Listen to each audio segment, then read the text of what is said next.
د بېلارې ښځې لنډې کیسې ډېرو قدرمنو اوریدونکو سلامونه، نیکې هیلې او احترامات مې ومنئ. قدرمنو اوریدونکو، د بېلارې ښځې لنډې کیسې وروستۍ او له درده ډکې برخې ته مو زه سمیع الله ایوبي هرکلی کوم. دا هم تاسې او دا هم د کیسې وروستۍ برخه. امید لرم چې دغه دردونکې کیسه تر پایه پورې راسره واورئ.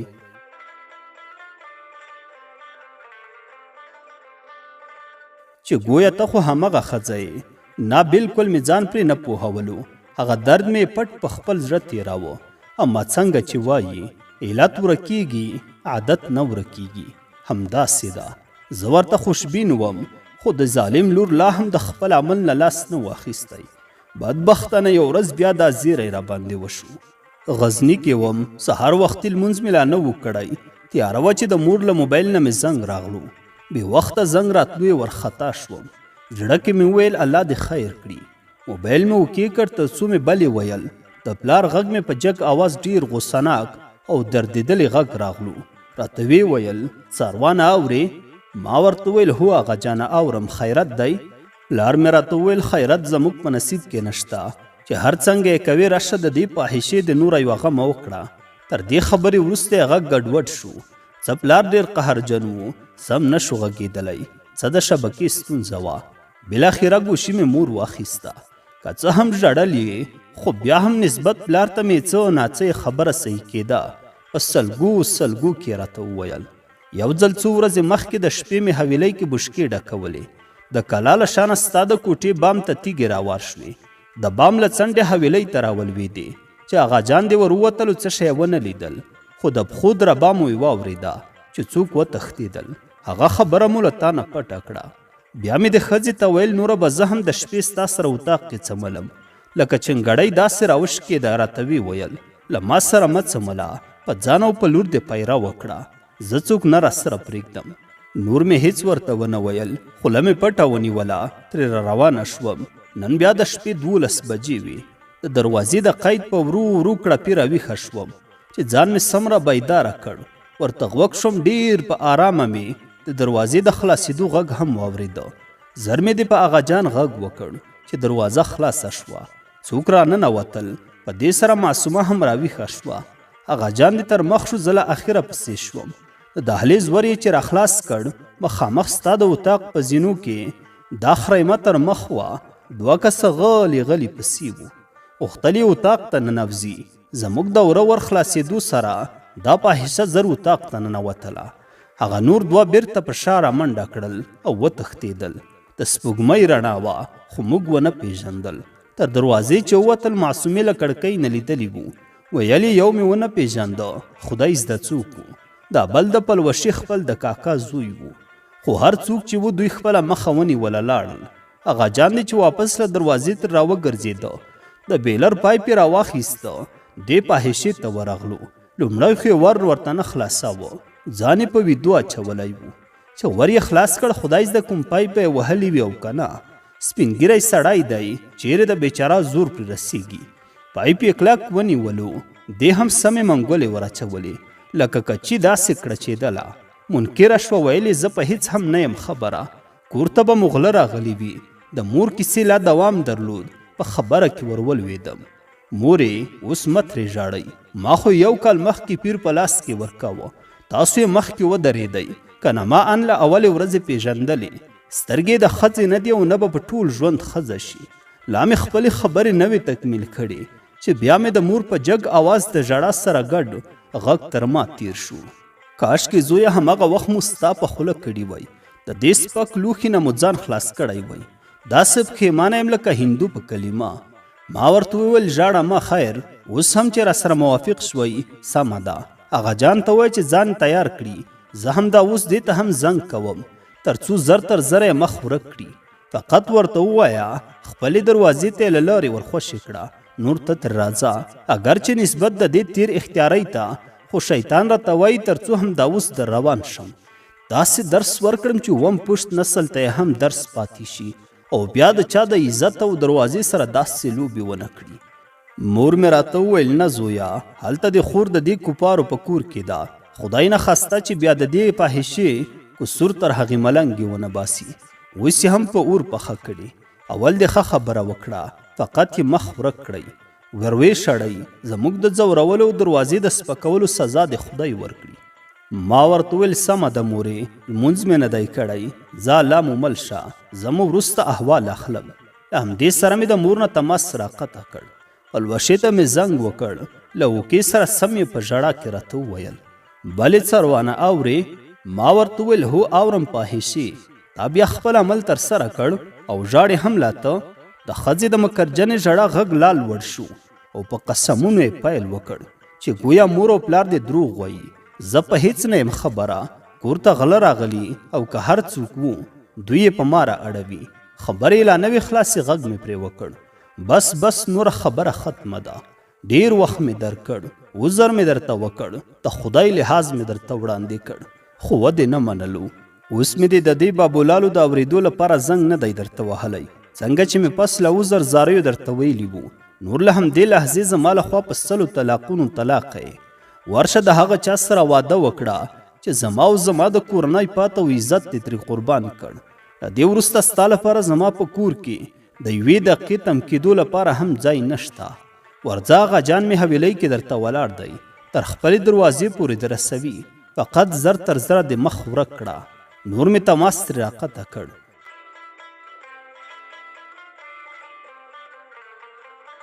په 11 لمانځه پسې جګ شوم.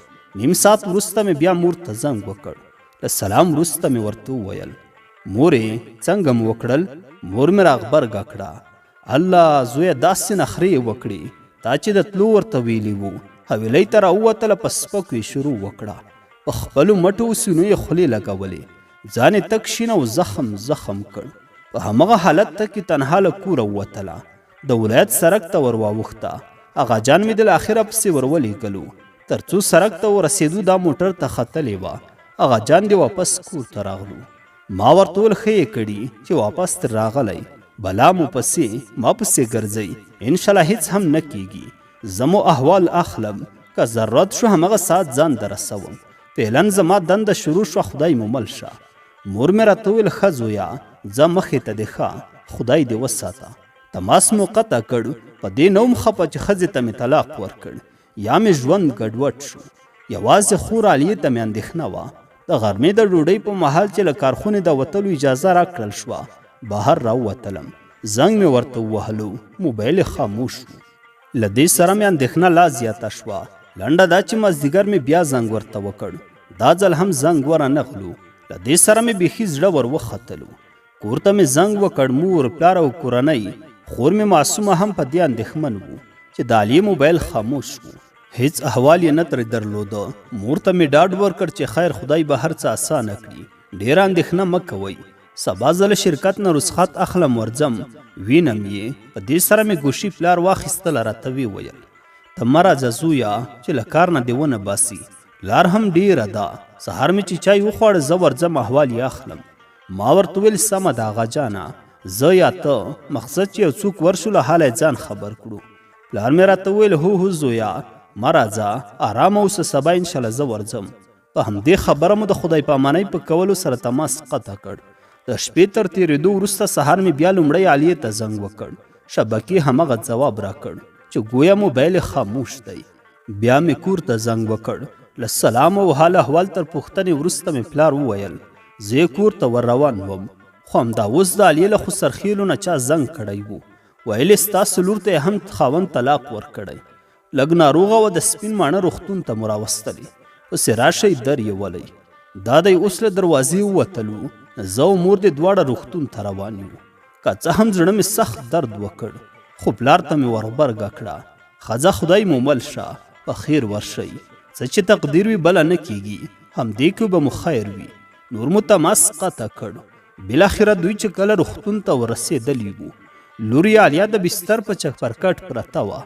سیرم پرې چالاند و او ټول بدن یې تک تور او شین زخم لکه سپیانو چې خوړلي وي. په ډېر بد وضعیت کې وه. ان په مخ یې هم ډېره مضبوطه څو سوکه وهلې وه چې د پړسوب له وجې څو شپې سترګې پټې وې. خو مور او پلار مې دا د وهلو سخت ظلم ورسره کولو خبره یې له مانه پټه کړه. صرف وی ویل علیا مو کور ته راوستله زویه، طلاق یې رښتیا ورکړی، یوسف یې هم ترې ګرځولی. له یادولو د پاتې نوي یوسف یوازینی وړوکی یو نیم کلن زوی و. ډېر هوښیار او بیدار هلک و. زموږ په شمول په خپله مور یې علیا هم ډېر ګران و. خدایي چې شي په طلاق مې دومره زړه بد نه شو، اما د دې خبرې په اورېدو مې زړه سختې څړیکې وکړي. خو د ظالمانو سره مو څه کړي وای؟ مور ته مې د ډاډ ورکولو په پار وویل خیر مورې، خدای به خیر پیښ کړي. یوسف هم کوچنی دی، بې موره دوی هم نشي ساتلی. ګوندې وي په زړه کې د رحم اوبه تویې شي او راویلېږي. په دې سره مې مور په ژړا شوه. زما هم سترګې راډکې شوې. خبرې له دواړو نه لاړې، تماس مې ورقطع کړ. 3-4 ورځې وروسته زه هم د جمعې د رخصتۍ په پار له غزني نه روان شوم.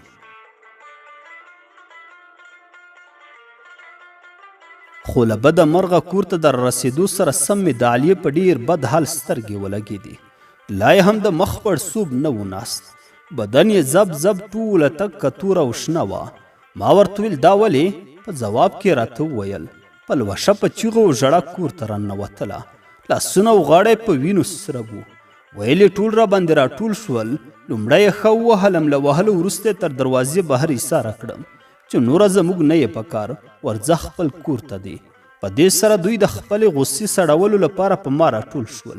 ډېرې زارۍ مې ورته وکړې چې زما یې څه ګناه، خو چا مې غږ نه اورېده.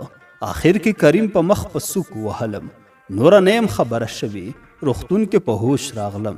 د خور له خولې د دې خبرو په اورېدو سره توا اور مې واخیسته. پرته له چای څښلو دمې جوړولو جګ شوم. په کوټبند ځوړند جعفر مې راواغوسته. ورته مې ویل ته سیلاب نه یې راوړې، ما غوندې ورور لرې، صرف 1 ساعت صبر وکړه. داسې ناز به دې واخلم چې تر اوسه بل ورور د خور نه وي اخیستی. له همدې سره یې په ټوک ټوک وجود راټوپ کړل. مخکې مې ودرېده، ان تر زنې ونیولم. بالاخره هر څه مې چې وکړل اجازه یې را نه کړه. جمپر مې واپس را نه وویستلو، که نه یقینا ډېر زیات عصباني شوم. زړه کې مې و چې ورځم په هر یو یې چې په ګوتو راغلو داسې درس به ورکوم چې د ټول عمر لپاره یې عبرت شي، او ورته وښایم چې وهل داسې وي. بې غیرتو په ښځو مو زور رسېدلی. ستاسو خور او لور زموږ فتح او ابرو لوټ کړل، مګر بیا هم دا چې ښځه وه زما ضمیر نه منله تر څو وار پرې وکړم، او تاسو یوه بې ګناه ښځه داسې بې رحمه وهله.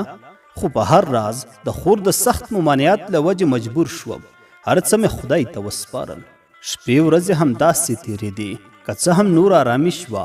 له هغه سپکو سپورو کیسو مو غوږونه په قرار شول. ولې بیا هم زما په شمول ټوله کورنۍ لکه خوب چې وینو، حواس او خیالات مو ټول یو قسم هوایي وو. هیڅ مو په خپل نورمال ژوند کولو تمرکز نه راټولېده. دا یې هم په هر حال څو ورځې وروسته د علیې زغم ختم شو. په زوی پسې زړه وختلو، ان تر دې چې د څو نورو ورځو په تېرېدو بیخي پسې بېتابه شوه. شپه ورځ به په مخ اوښکې روانې وي. ژړل یې. لومړیو کې خو مو ډاډ ورکاوه چې ګواکې هر څه هېر کړه. داسې وګڼه لکه واده کول، زوی او طلاق ته هر څه دي چې یو خوب لیدلی وي. د پیغلتوب د وخت په شان د خوشحاله او آرامه بیا خپل ژوند ته دوام ورکړه.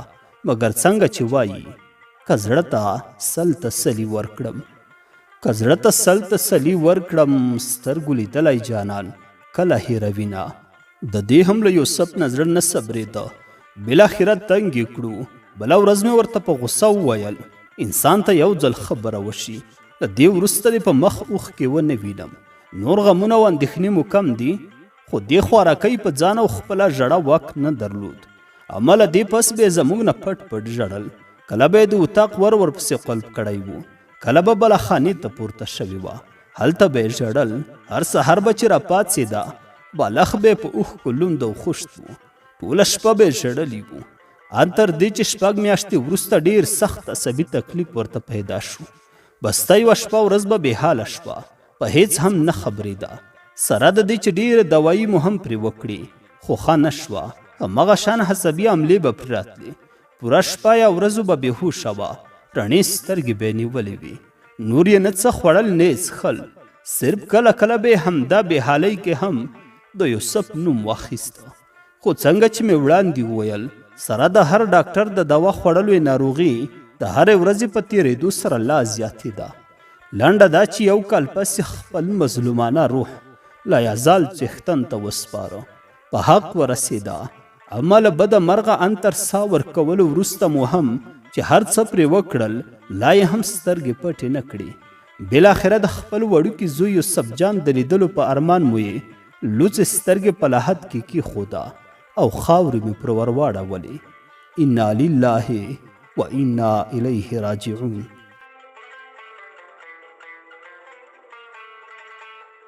د بېلارې ښځې لنډې کیسې ډېرو قدرمنو اوریدونکو دا وه د کیسې وروستی برخه. امید لرم چې د خوښې وړ به مو ګرځېدلې وي. قدرمنو او خوږو اوریدونکو که کیسه مو له پیل څخه تر پایه پورې راسره اورېدلې وي نو نظر مو حتما راسره په کمنټ کې شریک کړئ. تر بلې کیسې پورې مو په لوی څښتن تعالی سپارم. ښاد و آباد اوسئ.